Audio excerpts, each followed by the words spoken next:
Stop. Just stop for 1 second. I want you to feel the air in your lungs. I want you to feel the beat of your own heart. Now, I want you to think of that one person. You know exactly who I'm talking about. The person who drifted away. The person whose texts became shorter, whose calls went unanswered, who built an invisible wall between you that feels a mile high and a mile thick. You've been standing on your side of that wall, screaming into the silence, feeling the ache of rejection, the confusion, the pain that whispers a terrible lie in your ear. You are not enough. You did something wrong. They don't care. But what if I told you that everything you believe about that silence is a lie? What if I told you that the very distance you feel, the very avoidance you are witnessing, is not a signal to retreat, but a desperate, coded cry for you to advance? What if their retreat is not a rejection of you, but a manifestation of a deep internal war they are fighting? A war between their profound biological need for connection and a terrifying, primal fear that connection will ultimately lead to their destruction. This isn't just about relationships. This is about understanding the fundamental architecture of human need. Today, we are going to crack that code. We are going to shatter the myths and step into a new reality where the avoidance silence is not a stop sign. It is a distorted, mangled, broken-hearted invitation. T.A.S. Mayans Avoidant wants YOTORAHOT. You have to understand this at a cellular level. You have to get this into your bones, because if you don't, you will forever be a prisoner of your own misinterpretations. When an avoidant person pulls away, your brain, your ego, your entire nervous system screams one thing. It's me! I'm the problem. I said the wrong thing. I'm too needy. I'm not attractive enough, smart enough, worthy enough. And that pain is real. I am not dismissing that ache in your chest, but I am here to tell you that story you're telling yourself is a poison, and it is blinding you to the truth. The withdrawal you are witnessing has almost nothing to do with you in this present moment. It is a ghost from their past, an ancient survival mechanism that has been triggered. Think of it like this: a soldier home from war hears a car backfire and hits the deck. Is he reacting to the car? No. He is reacting to the memory of gunfire, to the deeply ingrained programming that says loud noise equals death. The avoidant individual is that soldier. Intimacy, vulnerability, emotional closeness. These are the car backfires. Their nervous system, wired in childhood or in past traumatic relationships, registers deep connection not as comfort but as danger. It signals a potential loss of self, a smothering, an impending betrayal, or a repeat of a childhood wound where their needs were met with rejection or pain. So they do the only thing their body knows how to do: they run, they hide, they build the fortress. And from the outside, it looks like coldness. It looks like indifference. But on the inside, it is sheer, unadulterated panic. They are not calmly deciding you are unworthy. They are in a blind, emotional flight for their perceived survival. When you see the retreat, you must reframe it instantly. Don't see a wall being built against you. See a terrified child backed into a corner, putting up a shield to protect a heart that has been shattered before. Your job is not to take that personally. Your job is to see the human being behind the armor. The moment you stop making it about your own inadequacy and start seeing it for what it is, a trauma response, is the moment you reclaim your power. You stop being a victim of their behavior and become a student of their pain. And that shift, that fundamental change in perception, is the first and most critical step toward creating a breakthrough. You are no longer reacting to the symptom. You are beginning to address the cause. The silence is their language of fear. It's time you learn to speak it. Let's talk about science. Let's talk about the very wiring of a human being. From the moment we are born, we are programmed for connection. A baby cannot survive without it. It's not a luxury, it's a biological necessity. Our brains are hardwired for attachment. The neurochemicals that course through our bodies, oxytocin, dopamine, endorphins, they are activated and released through safe, loving, consistent connection. This isn't psychology, this is biology. This is the fundamental operating system of a human being. Now, here is the critical, life-altering distinction you must make. The avoidant person has a broken strategy for getting this need met, but the need itself is as powerful and intact as it is in anyone else. In fact, it is often more powerful because it is a starving man looking at a feast but believing the food is poisoned. Their entire life is a paradox, a living hell of wanting what they are simultaneously terrified of. They crave the very intimacy they sabotage. They long for the deep conversation they avoid. They dream of the secure embrace they stiffen against. Their avoidance is not evidence of a lack of desire. It is evidence of a desire so intense, so overwhelming, that it triggers a system overload. Think of a person dying of thirst in a desert who finally finds water, but is so dehydrated and delirious they are afraid to drink it, convinced it's a mirage that will kill them. That is the internal landscape of the avoidant heart. They are starving for the very nutrient their soul needs most. Their distancing behavior is a massive, glaring signpost pointing directly at the gaping hole in their center. It is the shadow that proves the sunshine. You cannot have a shadow without a light source. Their retreat is so pronounced, so palpable, precisely because the pull toward connection is so strong. It is the tension between these two opposing forces that creates the chaotic dance you are witnessing.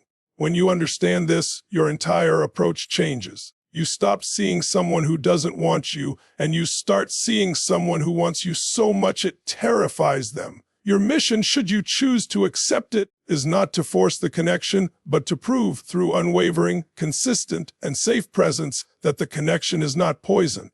It is the antidote. It is the very water they are dying for. Your consistency becomes the proof that dismantles their fear brick by painful brick. This is where we get brutally honest. This is where you have to look in the mirror and take radical responsibility for your part in this dance. The avoidant person retreats. That is step one. Your response is step two. And for most people, that response is what I call an insecure protest behavior. What does that look like? It's the frantic texting. Hello, are you there? Is everything okay? It's the emotional outbursts. I can't believe you're doing this to me again. You're so selfish. It's the passive-aggressive social media posts, the guilt trips, the pleading, the demanding to talk, the trying to fix it right now. And from your perspective, this makes perfect sense. You are in pain, and you are trying to re-establish the connection to stop the pain. But from their perspective, you have just become the validation for every single one of their deepest fears. Your pursuit, your anxiety, your emotional demand confirms their core belief. Connection is overwhelming. Connection is suffocating.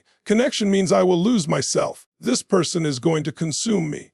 Your insecure reaction pours gasoline on the fire of their avoidance. It's like trying to hug a porcupine tighter. When it puts up its quills, you just get more painfully punctured, and the porcupine feels more threatened and puts its quills up even higher. You are unintentionally proving their trauma right. The cycle is vicious. They pull away, tree, you anxiously pursue, true, they feel smothered, and pull away harder, tree, you feel more abandoned, and pursue more frantically, true, until the entire thing explodes or goes completely silent. To break the cycle, you must break your part in it. You must become the rock in their storm. When they retreat into the emotional hurricane, you cannot be another piece of flying debris.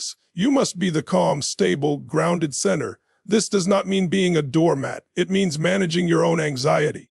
It means finding your own center so that your presence is no longer a demand, but an invitation. It means responding from a place of secure, solid self-worth instead of reacting from a place of panicked fear. When you stop the chase, you remove the threat. And when you remove the threat, you create a space where, for the first time, they might feel safe enough to tentatively, cautiously take a step forward. So, if chasing doesn't work and reacting doesn't work, what does? The answer is a state of being I call secure presence. This is your new superpower. This is the game changer. Secure presence is the art of being fully, consistently, and calmly yourself without demanding that the other person change to make you feel okay. It is the embodiment of the phrase, I am here, I am safe, and I am not going anywhere because you are having a hard time. Think of a lighthouse. The lighthouse does not chase the ships in the storm. It does not get angry at the waves for being rough. It simply stands solid, unwavering, beaming its light consistently into the darkness. The ships lost at sea can choose to orient themselves toward that light. Your secure presence is that lighthouse. How do you become it? First, you must do your own work. You must heal your own attachment wounds so that your sense of security comes from within you, not from their validation. You must be able to self-soothe. When they pull away, instead of frantically calling, you take a breath, you go for a run, you call a secure friend, you remind yourself of your own worth.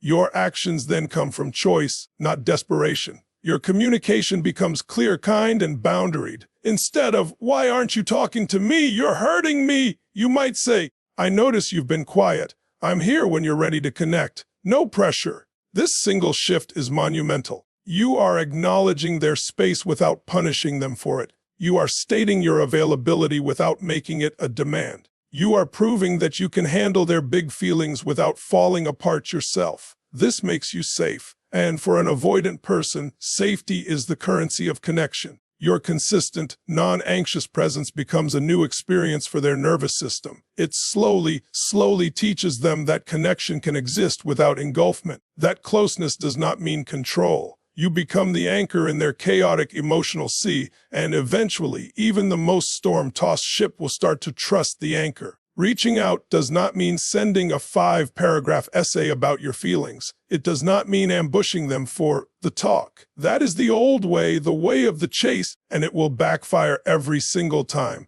Reaching out in this new context is a subtle, strategic, and gentle art. It is about what I call no-pressure bids for connection. A bid is a small, low-stakes attempt to connect. It has zero expectation of a specific response. It is an offering, not a demand. The goal is not to get a certain reaction. The goal is simply to send a signal that says, the bridge between us is still open. The light is still on.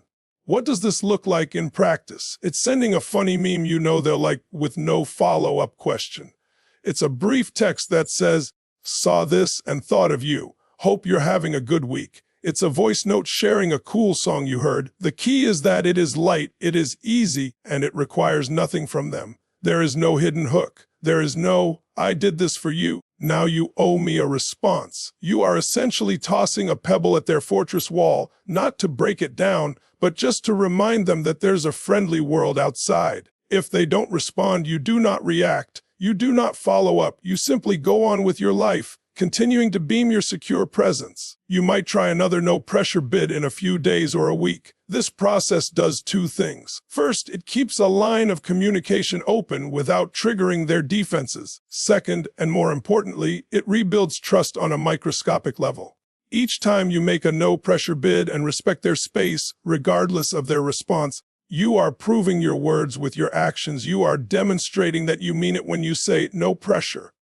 Over time, these small, safe interactions can create a new neural pathway in their brain. Connection with this person to safety. No demands, no overwhelm. This is how you dismantle the fortress, not with a battering ram, but with 1,000 gentle touches. Now let's be crystal clear. Everything I have just described is not about being a martyr. It is not about tolerating disrespect, abuse, or perpetual neglect. This is not a one-way street where you do all the work and they do nothing. Your empowerment is the foundation of this entire process. That is why you must define your non-negotiables. What are your boundaries? What behavior is absolutely unacceptable to you? This is not about controlling them, it's about honoring yourself. You must decide how long you are willing to walk this path without seeing any movement. You must decide what you need for your own emotional health and well-being. And then, you must hold that frame with the strength of a warrior. Holding the frame means that you operate from your secure presence and your no-pressure bids, but you also clearly communicate your limits. It means you can say, with love and firmness, "I care about you deeply, and I am here for you. And I also need a partnership where we can communicate about difficult things. I am willing to give you space, and I also need to know that we can work on coming back together." If they consistently violate your non-negotiables, if there is contempt, lying, or total emotional abandonment for months on end, then your secure action might be to lovingly disengage. This is the ultimate test of your transformation. Are you doing this to get them to change, or are you doing this because it is who you are, a secure, whole, loving person who knows their worth? When you hold the frame, you set the tone for the entire relationship. You teach people how to treat you by showing them how you treat yourself. This journey is as much about you becoming the most empowered, secure version of yourself as it is about understanding them. And that, ultimately, is the greatest gift you can give to any relationship. So, let's bring it all home. Let's integrate this new map of reality into the very fabric of your being. The journey we've undertaken today is not a simple trick or a manipulative tactic. It is a profound shift in consciousness. It is about moving from a state of reactive pain to a state of empowered understanding. You now possess the knowledge that the avoidance retreat is not a cold, calculated dismissal of your worth, but a feverish internal battle against their own biological need for the love you are offering. You see the shadow, and you now know it is cast by a brilliant, yearning light. This understanding alone has the power to liberate you from the prison of personalization, to pull the thorn of rejection from your heart and replace it with the clarity of compassion. Armed with this truth, your role transforms completely. You are no longer a passive victim of their behavior, anxiously waiting for crumbs of attention.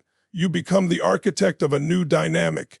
You become the lighthouse, steadfast and secure, beaming a consistent signal of safety into the storm of their fear. Your power lies not in controlling the waves, but in your unwavering ability to stand firm within them.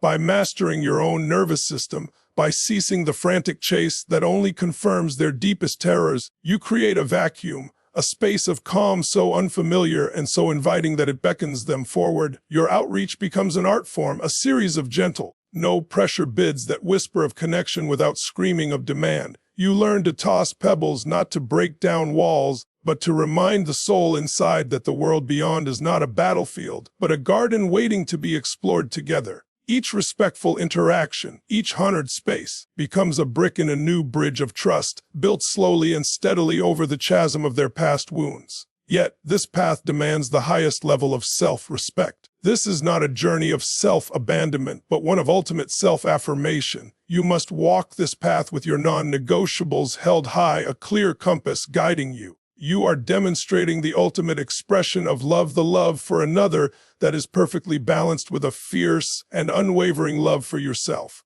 You are showing up as a whole person, inviting another whole person to connect, and refusing to settle for anything less than a dynamic that honors you both. The message is clear, and it is revolutionary. The silence, the distance, the avoidance, it was never the end of the story. It was a distorted, painful, teacious man's avalidnYance uto rau hout, but not with the old energy of neediness and fear. They need you to reach out with the new energy of security, strength, and profound, unshakable love. They need you to see their fear and not be terrified by it. They need you to be the one who doesn't run away when they run away. So go forth, step into this new power, crack the code, heal the dance, and transform your relationships from the inside out. Thank you for having the courage to be here today, for having the strength to look at one of the most painful dynamics in human connection and choose to see it differently. Your willingness to learn and grow is what will change your life. Now take this knowledge and go use it. Go be the lighthouse. Go be the anchor. I believe in you. Now go out there and create the relationships you truly deserve. Goodbye for now.